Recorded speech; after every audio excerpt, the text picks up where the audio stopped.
Hey everybody, and welcome to Ram Chat. We are our first week into school. All new things have happened, and we have with us today Dr. Kelly Murray, our Director of Curriculum, and a new guest who will be on a little bit later, Mrs. Nuneviller, the principal at the 567 Center. Hey Kelly, how are you? I'm good. How are you? I'm good. We are 3 full days into school. We're about halfway through our third day, and a lot has happened already. We had a few bumps, a few Sure. hiccups, day 1 and day 2. Nothing catastrophic. We didn't have entire outages of the entire program. We just had some bumps with some links and we were able to work through it. But let's talk about these first few days of school as we're going through them virtually, and as well mirroring what might usually happen during the first week of school in person. Sure. As you mentioned, of course, there were some bumps. And as much as we didn't want to have those bumps, and we did work through them pretty quickly, it's still frustrating, I think, on our end, because we did a lot of planning to try and make everything as smooth as possible. So it's always disappointing when you do hit those bumps. And, again, we just need to work through those. And we know that there's going to be bumps along the road. And the best we can do is work to identify them and solve the problems and get a solution up as quickly as possible.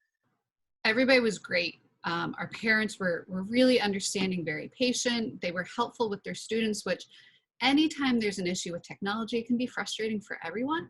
So Absolutely. to be calm, cool, collected with their kids as they're going through this was very helpful, I think, on their end as well. Oh, 100%. It really was helpful just to have that patience and understanding, knowing, and that reassurance, knowing that as a district we've got this. We just need to work through them. But you're absolutely right. We really appreciate the supports that our families have given, both at home and also letting us know when things weren't working properly, so that we could correct them as quickly as possible. But overall, again, we certainly had some bumps, but we were on our way. For the most part, we had, I think, a very successful last couple of days of school, and it's only going to get better from here. I think the overall theme, though, it's not necessarily Springford aspect, but it's across the country, is that teachers feel like a first-year teacher again. They're teaching in a way that's so new to them, and what they've done in the past and the practices they've used in the past, they just need to take a step back and reimagine it. So I know that's frustrating for teachers, because they're working so hard to give you the best product possible for your students and the best polished presentation. And again, just each day is going to improve, and each day is going to get better as we just learn how to teach better in this environment. We're lucky because we were able to have a lot of professional development last week, which really supported teachers, not only with understanding how to use how to use Canvas, but how to teach in this environment. But truth be told, it was still only a week where we had our teachers. So that's going to improve as our teachers work through the platform and as they become just more confident in teaching using these methods. One of our teachers used the analogies, and we love analogies here. We usually talk about boats, but today we're going to talk about airplanes. He said that he spent his career, his 20, 30-year career, flying a helicopter, and in 1 week he had to learn everything there was to know about flying an airplane. Still flying, still, up in the air and moving about, but just an entirely different way of thinking. Exactly. And so for our teachers who have done this their entire lives, stopping on a pin and completely turning with very short notice is a huge undertaking, and they just rocked it.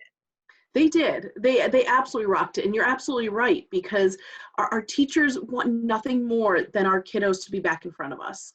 And so that it's not only professionally, but personally hard for them too, because they just want to reach out and help that student who's struggling. And again, it's reimagining ways to do that with the device, which we know is not ideal. It's not what we want and what we chose for all of our students, but it's the situation that we're in.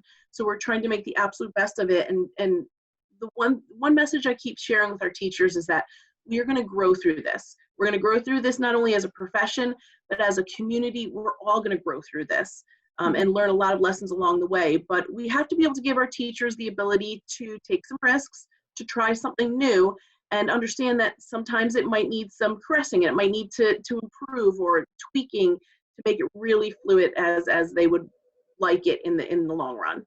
So we really just appreciate all of the hard work that our teachers have been doing. I am so impressed with the mountains they've climbed to get to this point. I've been able to pop into a lot of classes and just saw so much warmth and so much love in a web page that they're building. And to be able to communicate that, I think, to our families is really what this week was about. The content is going to come. You know, most students have already gotten into content at this point, but what I shared with teachers is that our students feel connected to their classrooms, connected to their teachers in this environment, then we've done our job this first week. So again, it's just only going to improve from there. But I am just so thankful for the entire community who have taken this "we can do this" attitude and have just run with it. We've worked through it and we're going to go with it. So let's talk about what the first week of school in person is usually like and how we're sort of replicating that online. You know, we have kids who come in K-1 who have never been in school before. So we can't expect them either in person or online to understand this is what happens at 9 o'clock in the morning. We go, we sit down, we hang our things up. It takes them a minute to learn how to be in school. So I've seen a lot of teachers really replicating that, learning how to be online in school this week. You know, what's interesting is that there is a professional book that probably every teacher has read. It's called The First Days of School. And that entire book is all about how you set up your classroom routines and how you establish your year in the first couple of days of school. And that's really what our teachers have spent time doing this week, but would be doing that if our students were live in front of us as well. They're looking at classroom routines. They're helping students feel connected. Many students are not necessarily comfortable because they're in a classroom now where they may or may not have a friend in that classroom. So they're helping students to start to connect with each other and set up the classroom culture. How do we act and function as a team within that classroom? So that's something that we would typically do if our students were live in front of us, and then we will be moving into the content. It's not unlike any school year where that first set of content is going to be review. And especially this year, our teachers are working to try and identify where our students are. We know that we don't have the data on our students that we typically would have starting off a school year. So our teachers are trying to navigate that and understand where each student is so that they can then adjust instruction as needed based on their needs. So that's really what the first couple of weeks are going to be focusing on, is understanding where our students are and how to build content based on that. So for example, some of the data that we would have on a student coming into a school year would be our current Fontes and Pinnell reading level at the younger levels. We would have PSSA data or Keystone data. We would have MAP testing data. And all of these data points help us understand where a student is in their learning trajectory. Right now, we don't have some of that data, and some of the most current data we have is from January or possibly even December from last year. So we are working on understanding where our students are within the curriculum so that we can best target their needs. The one thing I would encourage everyone to do, because again, all of this is new and our teachers are working so incredibly hard, if you get a moment, reach out to your teacher, drop them a note and just let them know that you recognize their hard work. I think it's so important just to have that affirmation and just to hear that from our families. And I just really think that that's an important step. If you have a couple of minutes, drop them a thank you and just, let them know you recognize it. We do have a tendency to be more vocal when we're unhappy than we are when we're happy about something. So I think you're right. It's definitely really important to make sure that you verbalize to somebody directly, hey, you know what, I get it, it's hard, but you're doing a good job. Or I get it, it's hard, and we had a hard time at home, but we're doing better knowing that you're here leading us. Absolutely. So that's definitely important for anybody to hear as we go Absolutely. forward. I think it's about us coming together as a community, an entire Springford community, and letting everyone know, just reminding us that we're all on the same page and we all have our students first. So we just need to remind everyone of that and support each other as much as we can. With our teachers working online this week, we have just really completed a huge push that took place over the summer. We distributed roughly 6,000 devices to students. We had been planning on deploying grades 9, 11, and 12 this year because our current 10th graders had their devices from last year. They'll continue with them. So we had 4 grade levels planned, and we were anticipating that launch this year, which in and of itself was a big undertaking. Then in addition to that, we added devices for anybody who requested one. So the last I checked with technology, we were sitting at right around 6,018 devices, I think. But I know that there were still more going out. There's still people who are finding, they thought they had something set up that they could use, but really they needed a different device. Our technology staff, which is really maybe 15, 18 people district-wide, has done so much work to both prepare students with physical devices, but as well prepare students, teachers, courses, parents with the Canvas platform also. They turned that around in such a short period of time. Absolutely. And I think you're hitting the nail on the head. We're both trying to walk and run at the same time. We know we had to move quickly this summer, not only with preparing our devices, but rolling over Canvas and getting that prepared, but we also needed to be thoughtful and methodical. So that's a tough position to be in, because obviously we wanted everything to be done right and correctly, but we also knew time was of the essence. We had to move quickly. And I think that's really where we're feeling it right now, is that we really want everything to be as polished as possible, but we know we're going to hit those bumps, and we just ask for everyone to bear with us as we identify them, work through them. But just please know you have such a huge team of people within the district that are working so hard. They're really putting in a lot of hours to try and make everything run as smoothly as possible. And we're all chipping in. We're all taking some time in the tech support room to help out, either on the curriculum side with our teaching staff or professional staff, or on our public side with the public tech support room. We've all been in there. We're all helping out, because absolutely, I've seen you in there a couple of times. They are really going through it, but they absolutely do such a great job with taking calls saying it's not working, and I'm like, wait, but what is it? Let's take a breath absolutely and do it together. So it's a really neat thing to see and be part of, having everybody come together to help out like that. One of the things we want to make sure we did is have not only the platform up, but systems in place to help support them. So just as you mentioned, we do have our IT support room, which helps both students and families, as well as our staff, so that they have a direct support to talk to somebody if something doesn't happen right away. We also have our instructional coaches who are holding Zoom rooms as well, where teachers can go in and get help and support on just instructional design, so that we're hitting both the technology aspect as also what we call pedagogy, how we teach and how we teach online. So it's really nice to make sure that we have that system in place to be able to get support for everyone as we're navigating through this. Well, we have a special guest with us, a newbie to RamChat, Mrs. Nuneviller. How are you? Very good. This is your first time on RamChat, so welcome. Thank you so much. So we are just finishing up our first week into school, and let's talk about what's happening in your building. You have 3 grade levels, a ton of students, a ton of families. You have done so much already to get this year going, from your distribution. You've been serving lunches out of that building since March. For our entire school community. You're still doing that this year. But let's start off with talking about your grade. How did the first 2 days of school go for you? Of course, we had some bumps, but it went really well. I think, just material distribution that happened about a week ago when we started that, it was just so great to see the kids. We were able to get almost 90% of the kids to come in and get their things. So that was great. There were a couple that still couldn't wake up quite yet that week before school. But it was just to see their smiling faces, because, the kids are kind of what makes the year, happy, and it was great to see them. It was great to see all of them and their families.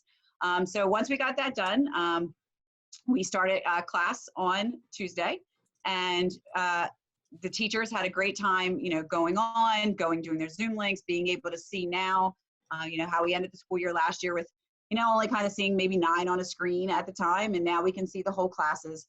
So our biggest commitment right now to the students while we're online virtually is to support them, especially social and emotional. I have my own 12-year-old son at home who's going into 7th grade. And so it has been a very different change of his interactions with his friends. And so we want to make sure that we are supporting all students in this environment. We know it's tough. I am not a really good virtual online learner myself. So we want to make sure we're putting all those supports in place for students. We went to Canvas. Canvas is a whole new platform for everyone at Springford. So we're trying our best to kind of answer questions as we go along. And we're learning just at the same time students are learning.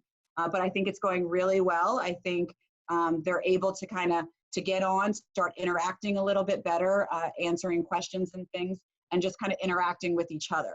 So it's been a really great 2 days. We're in our 3rd day today, and so it's off to a good start. Good. What happens when we look at social emotional learning for your grade level for grades 5, 6, and 7? Can you explain to us a little bit about what students and families can expect in terms of social emotional learning? Definitely. So, like I said, we are really trying to support our students. And so the first couple weeks, we have, in the 5, 6, we have a system called Be a Ram. And Be a Ram started last year, because if you have been to the building before last year, we did steps. Being deemed the step school wasn't something I liked. So we went into Be a Ram and we started live school. And so with Be a Ram, we're looking at students being respecting all, acting responsibly, and maintaining safety. So we did that within the building last year. So now we actually revamped it to be virtual. So the teachers have been going over that with what that means in the virtual world, respecting each other, making sure we're using our raise our hand button, making sure that we're making eye contact, making sure that we are being present when we're in a virtual Zoom room, and that we are then, making sure we're acting responsibly, we're doing our work, we're handing it in on time, and doing what is being asked of us. And then maintaining that safety situation is when, if we're in breakout rooms or if we're having a discussion, that we are making sure that we are listening to others and listening to everyone's opinions and being very respectful in that realm. So we had a whole plan, and the teachers have been going through that this week. They do that during my morning meeting. We start our day every day with morning meeting, every day but Wednesday here at the 5, 6. I know sometimes that gets a little confusing, but 5, 6 kind of runs a little bit more like the secondary than the elementary. So when we get to our morning meeting, we do have a morning meetings Monday, Tuesday, Thursday, and Friday. During that morning meeting, our counselors do our announcements, and every day they have a positive message where we're looking at their social emotional, and the counselors are becoming part of that community. And then they see all the announcements with things that are happening after school, with things that are happening within the classrooms, kind of spotlighting some certain things. And then from there, they go into their morning meeting. And during their morning meeting, they start talking about the core essentials. So this month's theme is friendship, because we wanted to start off with something that, you're using words and actions to show that you care about others. Because we're right now coming, especially our 5th grade, from 7 different elementary schools and moving into one big building. So we want to make sure that we're creating those friendships, creating that positivity, because it's a scary place to come here live, let alone now you're going to be virtual. So we want to make sure we're creating that. And then the teachers are going through activities all this month on, building those friendships, building new friendships, because you may not be with your best friend that you had in your elementary school, because you may have been separated here, but now you're building and you're meeting new people, and how to meet new people and how to respect everyone. In 7th grade, we have our homeroom time from 8 to 8:30. 8 to 8:30 is where our counselors will be working with those students as well. We're sending out some different get to know you activities for our teachers of the 7th grade, because our students are very used to, when we were live in the building, we were used to pro-social during Wednesdays. Now we're calling it Thoughtful Thursdays on 5, 6, since we don't have synchronous teaching on Wednesdays. So it's Thoughtful Thursdays on the 5, 6. And then on the 7th grade side, we're doing some activities that are in our homerooms. And then as this semester quarter progresses, we're going to be giving some different social emotional activities. So in talking about virtual classroom etiquette, we do have district-wide a virtual etiquette chart, which we've sent out to families, and we'll put up on the screen here, and we'll send again. It's found in the instructional continuation plan. But we've also learned, going through these first few days of school, that kids might need some additional lessons with how to use Zoom, how to use the raise a hand function. Mrs. Rivera from your building called me up and she was like, kids don't know how to minimize the screen when they're on Zoom on the web base to find the other screen to do this. So we've made some videos to help parents and students go through that. And we're always taking feedback from teachers to try and help our kids learn this new platform as well. Because it's not just learning Canvas, it's really learning how to conduct yourself online. Erin, I think you're absolutely right. As you mentioned, we did try and train everyone on how to use Canvas itself through the Passport to Canvas course, but we are also working on taking that feedback from teachers and some of those other computer skills of just navigating. Some of that's going to come the more we use the platform and the more that we're learning this way online for both the teacher and the students. So we are working on trying to get tutorials as those topics come up, just to support, again, beyond just Canvas. And we'll push that video into the end of this RAM chat as well so people can watch it again. Great. And I do think some people take for granted. We always kind of say, oh, this generation knows more about technology than probably we do, but they don't sometimes know how to properly use it. I mean, I'm working with the middle levels, and it's a very different, when you're doing more of a professional setting, when you're sitting in a classroom with 30 other students and you're having conversations and things versus, possibly, taping a TikTok with your friend. It's a very different mindset. And we do need to educate students on how to become an active participant on an online platform. And just to add to that too, Heather, I think you're absolutely right. Not all of the devices that students are using K-6 are district devices as well. So we're trying to help students navigate a variety of different devices. So the way you might take a screenshot is going to look different on an iPad than it is on a laptop. So we're trying to help get as much navigation as possible with the devices that, quite frankly, are a little bit of an unknown for us, but at least we can get the general practices out there. Right. I'm running on a Mac, and every time I tell somebody to do something on the keyboard, it's entirely different buttons. So it's understandable. We're working on a lot of platforms, but Heather, I don't think you can minimize a TikTok screen the way that you can a Zoom screen, can you? No. No.